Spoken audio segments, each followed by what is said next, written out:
কোথাও কি মনে হয় যে ভারতবর্ষের সঙ্গে যদি বাংলাদেশের সংঘর্ষ বা লড়াই বা যুদ্ধ হয়, সেক্ষেত্রে পশ্চিম বাংলা যারা সংখ্যালঘু, বাংলাদেশে অনেকে জল্পনা করছেন, বলছেন যে তারা নাকি তাদের পক্ষেই নাকি তাদের হৃদয়ে থাকবে। বাংলাদেশে কে নাকি বলেছিল না 4 দিনে কি সব দখল টখল করে নেবো, আমি বলেছিলাম বাংলাদেশের যা আর্মি আছে আমাদের ওয়েস্ট বেঙ্গলে সিভিক ভলেন্টিয়ার তার থেকে কোনো অংশে কম নেই। কোথাও কি মনে হচ্ছে বাংলাদেশের পরিস্থিতিতে আমাদের পশ্চিম বাংলায় সংখ্যালঘু এবং সংখ্যাগরিষ্ঠর মধ্যে সংঘর্ষ অনিবার্য এবং সংখ্যালঘুরা খুব ভয়ে আছে?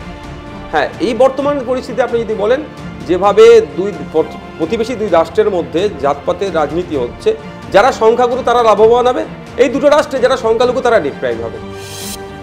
নওশাদ সিদ্দিকী বিধায়ককে একেবারে কারাগারে নিক্ষেপ করল। অনেকে ভেবেছিল এতে অন্তত শাসকের সংখ্যালঘু ভোট ব্যাংকে ধস লাগবে। দেখা গেল উল্টো। এবারকার উপনির্বাচনে দেখছি উল্টে আইএসএফেরই ভোট ব্যাংকে ধস লেগেছে। গণতন্ত্রকে হত্যা করে সবুজ আবির মাখার দামটা কি আছে?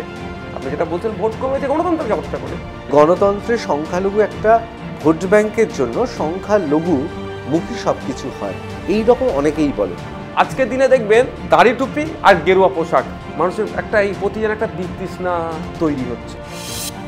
মুর্শিদাবাদের দামাম তৃণমূল নেতা বিধায়ক হুমায়ুন কবির যে বলছেন যে সেখানে তিনি বাবরি মসজিদ করবেন, আবার জগন্নাথ দেবের মন্দির হচ্ছে। অম্বিকানন্দ মহারাজ তিনি বলছেন তিনি মুর্শিদাবাদের রাম মন্দির করবেন। যদি এই ধরনের রাজনীতি চলে আসে, সেক্ষেত্রে আইএসএফ, বাম, কংগ্রেস তাদের তো কার্যত রাজনীতির ফুটপাতে বসে থাকে। একদম তারা মানে যারা সেকুলার মাইন্ডে পলিটিক্স করতে যায় তারা সংখ্যালঘু হয়ে যাবে। যেহেতু জঙ্গিবাদ বাংলাদেশে এই জাতপাতের রাজনীতিটা বাড়ছে, পশ্চিমবাংলা এবং ভারতবর্ষে যারা এই ধরনের রাজনীতি করতে চায় তারাও উৎসাহিত হচ্ছে। ভারতবর্ষের এই যে জাতপাতের রাজনীতি অনেক আগে থেকেই শুরু হয়েছে। কোনো জায়গায় ইমাম ভাতা দিয়ে জাতপাতের রাজনীতি করার চেষ্টা করছে, পুরোহিত ভাতার নামে করছে, মন্দির মসজিদের নামে করছে। আপনার মনে হচ্ছে ওয়াকফ বিপজ্জনক দিকে এগোচ্ছে? এতদিন রাজ্য সরকারগুলো লুটে খাচ্ছিল, কেন্দ্র সরকার ভাগ পাচ্ছিল না। কেন্দ্র সরকার অ্যামেন্ডমেন্টের নামে এমন করতে চাইছে এবার সরাসরি তারা লুটবে। এরকমও তো শুনেছি যে গরু দুধ দেয়, যে গাই দুধ দেয়, তার লাথিও খেতে হবে। তাহলে কি করতে হবে? বিজেপির ভয় দেখাতে হবে। এখন যেটা আসতে চলেছে 2026-এ কি বলবে, ওয়াকফ সম্পত্তি লুটে নেবে, মাদ্রাসা মসজিদ সব বিজেপি নিয়ে নেবে, আমাকে ভোট দাও জিতাও, নাহলে আটকাতে পারবো না। সব থেকে বড় তো গোমাংস বা গরুর গোশ খাওয়া বন্ধ করে দেবে, ভোটটা আমাকে দাও, আমি চালু রাখবো।